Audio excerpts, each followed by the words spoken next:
Got to keep on walking on the road to Zion, man. Yeah. Got to keep it burning on the road to Zion, man. Hola oyentes de Radio Sefarad, volvemos a encontrarnos con Luciano Mondino en la sección Sionismo, no solo cuestión de judíos. ¿Qué tal, Luciano? Hola Jorge, buenas tardes. Buenas tardes para ti y la audiencia también. ¿Qué Bueno, tal todo? estamos hoy con nuestra segunda entrega. En la anterior habíamos hablado de cuestiones bastante negativas y ahora queríamos darle un enfoque distinto. Y evidentemente el gran titular positivo de los últimos años son los acuerdos de Abraham, ¿no? ¿Qué se puede decir de ellos? Correcto, correcto. De hecho, a principios de febrero, uno de los títulos que más resonó en los medios de comunicación internacionales fue el acercamiento y la incipiente normalización entre Chad e Israel, un pequeñito país en África, especialmente en la zona del Sahel, que eso da una idea un poco más definida, un poco más avanzada de lo que son los acuerdos de Abraham. Y como bien decías al principio, estamos también muy acostumbrados cuando hablamos de Oriente Medio en general, pero cuando vamos al conflicto árabe-israelí y el palestino-israelí como desprendimiento del primero, estamos muy acostumbrados a los títulos que hablan de muertos, de heridos, de operaciones, de guerras, de conflictos. Entonces, estos acuerdos lo que vienen a hacer es romper un poco con la dinámica y mostrar algo distinto. Es justamente cómo los países de mayoría musulmana, no árabes, y los árabes también, están logrando una normalización cuando no pacificación. Y acá hay dos conceptos que me gusta mucho diferenciar y que explican un poco más lo que sucede en el mundo de Oriente Medio hoy. En primer lugar, hay todo un desarrollo histórico que va desde 1948 hasta principios de los años 2000, en los cuales Israel logra una normalización y pacificación con países como Egipto, Jordania y algunos otros países árabes en la región. ¿Por qué se habla de pacificación? Porque estaban estos estados árabes en guerra contra Israel. Esto se termina cuando, con devolución de territorios que estaban en disputa, conflictos, productos de las guerras y lo que la historia ha demostrado, se cambia de alguna forma territorio por pacificación. Pero también está el caso de la normalización. Eso es un hito bastante interesante en los últimos años. De hecho, estamos hablando del 2020 particularmente, el 15 de septiembre del 2020, cuando los acuerdos de Abraham se firman y empiezan a hablar esta cosa de la normalización. ¿Qué es la normalización?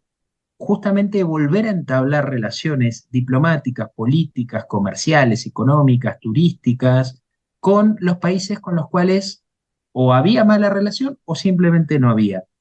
Caso, por ejemplo, del Golfo, que es los Emiratos Árabes Unidos, con Bin Zayed a la cabeza, y Bahrein, que es un estado muy chiquitito dentro del Golfo, en la zona del Golfo, que sabemos que es una zona muy disputada, hasta incluso en la semántica. Los árabes hablan de Golfo Arábigo y los persas hablan de Golfo Pérsico, lo que eso deja entrever un poco la disputa territorial, política y estratégica también hacia adentro del mundo árabe musulmán persa, en el caso de Irán, y que son países que están logrando toda una reestructuración bastante interesante en sus políticas exteriores. Y eso me parece un buen puntapié para comenzar a hablar de la normalización. En el año 2020 se firman, como bien decíamos, los acuerdos de Abraham, que son firmados entre Israel y Emiratos Árabes Unidos, Bahrein, luego se suman Marruecos y hoy en un estadio más amplio, Sudán.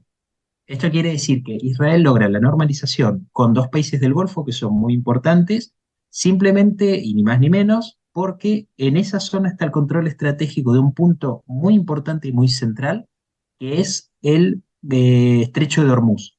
El estrecho de Hormuz es un estrecho muy pequeñito, pero muy importante a nivel estratégico. ¿Por qué? Porque allí es donde traspasan aproximadamente millones de barriles de petróleo por día, que eso indica todo un flujo económico y político también muy importante que está disputado en la zona.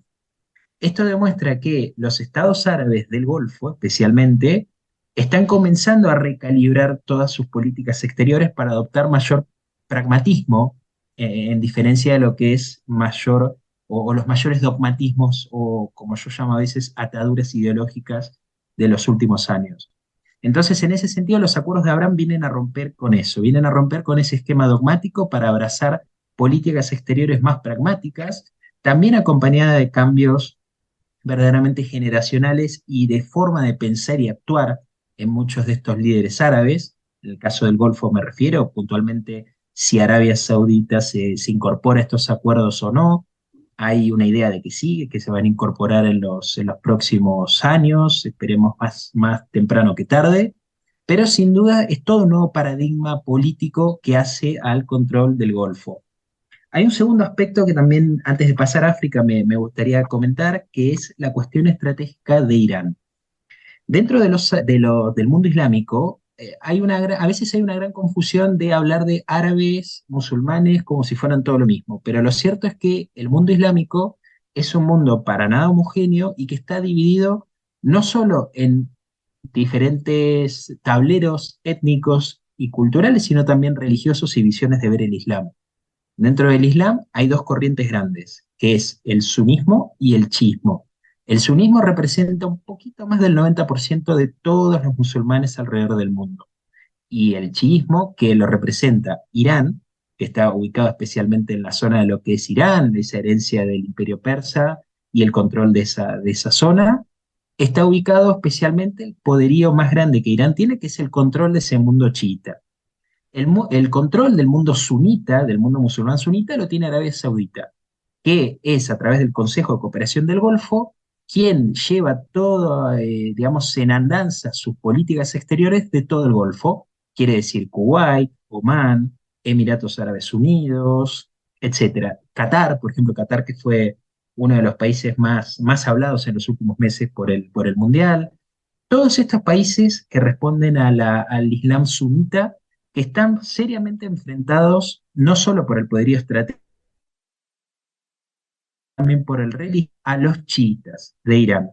Y especialmente por un factor, que es el factor nuclear, que es el factor que hoy desestabiliza y de alguna manera rompe todo el esquema y el escenario de Oriente Medio por una simple razón. Los países musulmanes sunitas no quieren quedar bajo el poderío iraní, que es chiita, motivo por el cual la posibilidad de que Irán acceda a armas nucleares de alguna forma descompensa todo lo que es el statu quo regional hacia dentro del Islam, pero también dentro del Golfo. Entonces, todo este recambio en el contexto estratégico y político también hace que los Estados Unidos tengan que recalibrar sus políticas exteriores y en ese sentido Israel pase a ser un aliado interesante, no solo por lo comercial, lo político, sino también por lo estratégico. Hay que recordar que son acuerdos que si bien es cierto que permiten el desarrollo y el beneficio mutuo en campos como la ciencia, la economía, el turismo, lo histórico también. De hecho, Emiratos ahora ha incorporado, por ejemplo, la educación sobre la formación y la educación sobre la Shoah en sus cadenas educativas y demás, pero lo central para mí es el punto estratégico que tienen este tipo de acuerdos, que es una alianza táctica y estratégica probablemente entre los estados árabes sunitas e Israel. ¿Por qué? Por temor a que el expansionismo iraní adquiera una potencialidad nuclear y eso barra no solo con Israel, que los distintos líderes políticos, religiosos, sociales, iraníes han hablado de borrar a Israel del mapa, sino también de ir contra los estados árabes, especialmente los estados árabes vecinos, apuntando especialmente al Golfo, que es la gran zona de disputa dentro del mundo islámico. Entonces, en ese sentido también queda África, porque uno dice, bueno, ¿y cómo Chad, un país muy pequeñito del Sahel, se incorpora, que es toda esa franja del medio de África muy cercana a los desiertos, se incorpora a este tipo de acuerdos y a la normalización? Porque también todo el mundo africano, que es musulmán, está de alguna forma subiéndose a esta idea de que, bueno, es momento de recalibrar las políticas exteriores, porque África es un continente también muy diverso, muy complejo, muy difícil de comprender a veces también y de estudiar, porque es un continente en el cual hay una diversidad enorme de cosas, en las cuales puede haber escenarios muy favorables y muy prometedores y alentadores, como el caso de especialmente el norte, países como Túnez, que tiene unas convulsiones políticas internas considerables, pero de alguna forma se han abierto especialmente hacia el mundo más occidental, si se quisiera, desde las primaveras árabes, el caso de Marruecos, que tiene una relación muy interesante con el pueblo judío que antecede muchísimo tiempo atrás, y otros países, como podría ser Egipto, que es muy importante a la hora de hablar del conflicto palestino-israelí, cuando Hamas ataca especialmente. Pero es cierto, también hay otros países, donde está Chad, Mauritania, Senegal, que tienen una complejidad bastante particular y distinta. No obstante, Israel está logrando la normalización con muchos de estos países. Se está hablando también de la posibilidad de que en los próximos tiempos se incorporen otros países de África, el caso de Níger, por ejemplo, el caso también de Mauritania, que es una especie de muro de contención, más que nada por su cercanía a un conflicto regional muy importante en África, que es el conflicto que mantiene el nacionalismo marroquí con el saharaui, el Sahara Occidental, donde también hay un grupo guerrillero terrorista que es el Frente Polisario, que comete atentados contra civiles marroquíes, que tienen vilo también a zonas del desierto, las Fuerzas Armadas de Marruecos. Es decir, es todo un escenario muy complejo dentro del mundo árabe que se recalibra en sus objetivos y que de alguna forma está buscando nuevos aliados regionales y extrarregionales, e Israel les es hoy una oportunidad para poder contener sus intereses particulares también, porque esto siempre es interesante destacar, porque claro, cuando se analizan estas cosas, estos acuerdos de normalización y de pacificación, automáticamente mucha gente dice, bueno, pero ¿y qué hacemos con los palestinos? Porque es imposible no hablar de la política exterior árabe y de Israel sin caer en la cuestión de los palestinos. Pero lo cierto es que hoy no hay estados árabes que en la Liga Árabe, que es lo que nucleó históricamente y lo que nuclea hoy las políticas exteriores y los principios políticos de los países árabes, no hay países que por lo menos manifiesten públicamente su apoyo incondicional a una causa que cada vez pierde más adeptos. Esto es real, porque los árabes se han dado cuenta, especialmente los árabes y los musulmanes en general se han dado cuenta que es una causa que hoy no tiene salida en la medida en que no se razone y no se busque una solución real a los parámetros que hoy el conflicto o la dinámica del conflicto lleva. Es ya un conflicto estancado, no solo en lo que hace al andar del conflicto, sino a la mentalidad especialmente palestina a la hora de afrontar una posible solución. Entonces los países árabes, empezando por el Golfo y llegando a los países musulmanes en África también, empiezan a decir, bueno, ¿qué hacemos entonces con la causa palestina?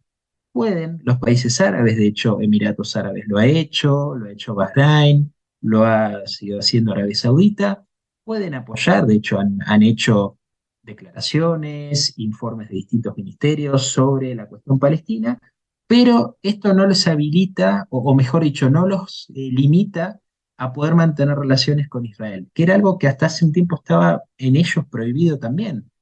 ¿Por qué? Porque socialmente todavía los acuerdos de Abraham no han filtrado a los ciudadanos de a pie. Y esto me parece también es uno de los detalles más interesantes a destacar, que son acuerdos entre gobiernos, acuerdos muchas veces entre clases gobernantes, élites. Hay que saber que los países como del Golfo, especialmente Qatar, Emiratos Árabes, tienen un mecanismo muy distinto al que nosotros conocemos aquí y que estamos muy acostumbrados en Occidente, y se manejan con una lógica política muy distinta. Entonces los acuerdos de Abraham, si tienen uno de los tantos desafíos que tienen, es justamente volverse permeables desde las clases gobernantes hacia los ciudadanos de a pie. Esto lo hemos visto en el Mundial de Qatar, cuando muchos árabes, caso por ejemplo de Marruecos, que uno ve, pero bueno, ¿cómo si el gobierno de Marruecos está logrando normalizar las relaciones con Israel? ¿Cómo hay ciudadanos marroquíes que con la bandera palestina acosan, insultan o hostigan a periodistas por el simple hecho de ser israelíes, que no recuerdo si eran judíos o no, pero que eran israelíes seguro porque respondían, eran corresponsales de cadenas israelíes que cubrían el Mundial de Qatar? Entonces, en ese sentido, ahí queda claro que los acuerdos siempre tienen que sobrepasar el límite de las clases gobernantes. De lo contrario, estaríamos siempre en un ciclo social limitado en el cual costaría mucho más de lo que realmente va a costar poder permear y poder de alguna forma trabajar de forma proactiva en construir la normalización y la pacificación. No obstante a todo esto, yo soy particularmente muy positivo respecto a la futura normalización y al avance en las negociaciones entre Israel y cada vez más estados con mayoría musulmana.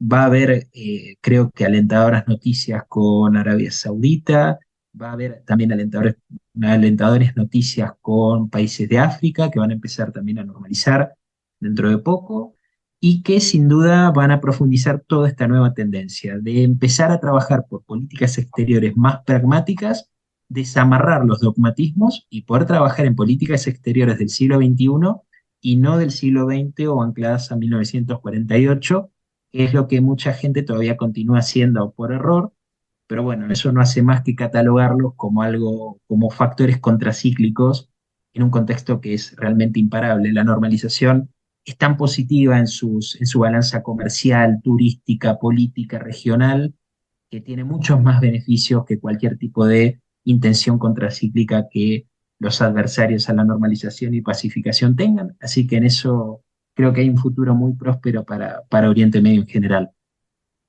Pues sin duda un análisis muy, muy a fondo que nos describe el panorama de los acuerdos de Abraham con sus luces, pero también con sus sombras, porque es un proceso que se ha puesto en marcha y ya sabemos por la experiencia que en esta zona de Oriente Medio a veces hay fata morgana, hay espejismos que parecen que hace unos años hablaban de las primaveras árabes y de eso no ha quedado absolutamente nada. Como último ha quedado la guerra de Siria, pero más allá de eso. Título, título, el de las primaveras árabes que detesto, porque lo que menos han sido primaveras, Sí, justamente. sí, sí, sí, No bueno, ha florecido nada, sino, pongamos el caso de Egipto. Mubarak dejó el poder, pero llegaron los hermanos musulmanes. Y fueron los propios egipcios quienes dijeron, no queremos presiones islámicas en el gobierno. Y terminaron, y ahí es donde llega al-Sisi, que al-Sisi ha demostrado también un pragmatismo y una política mucho más superior a lo que se aspiraba en un principio, pero regionalmente ha logrado mover algunas piezas que son más que interesantes. Pero sí, es una región de paz huidiza, como digo habitualmente. Parece que la paz está cerca, cerca y de golpe se escapa. Y eso es difícil, pero no imposible. seguiremos creyendo que lo que se ve al fondo sí es agua y seguiremos avanzando en el desierto en la búsqueda de ese camino hacia la paz. Muchas gracias, Luciano Mondino, y esperamos volver a contar contigo dentro de 2 semanas aquí en Sionismo, no solo un asunto de judíos. Hasta la próxima. Gracias, Jorge. Hasta la próxima.